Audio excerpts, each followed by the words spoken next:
বনগাঁয় মতুয়াগড়ে মঙ্গলবার একাধিক কর্মসূচি নিয়ে আসছেন রাজ্যের মুখ্যমন্ত্রী মমতা বন্দ্যোপাধ্যায়। থাকবে একাধিক কর্মসূচি, করবেন এসআইআর নিয়ে সভা ও পদযাত্রা।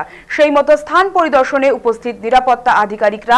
উপস্থিত ছিলেন সাউথ বেঙ্গল সার্কেলের এডিজি সুপ্রতিম সরকার, ডিআইজি বারাসাত ভাস্কর মুখার্জি, এডিএম উত্তর 24 পরগনা তেজস্বী রানা সহ প্রমুখরা।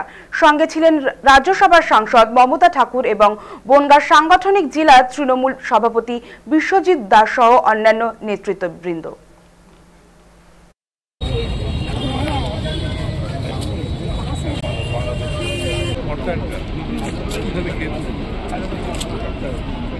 এখনো ফাইনাল হয়নি, ওনারা এসছেন, ট্রায়াল দিচ্ছেন, সব দেখছেন, সিএম সিকিউরিটিরা এসছেন, টোটালটা খতিয়ে দেখার পরেই প্লাস ডিসিশনটা হবে যে উনি কোথায় নামছেন, ভেন্যু কোথায় এবং কতটা পদযাত্রা করবেন কোন জায়গাতে, সেটা ঠিক হবে।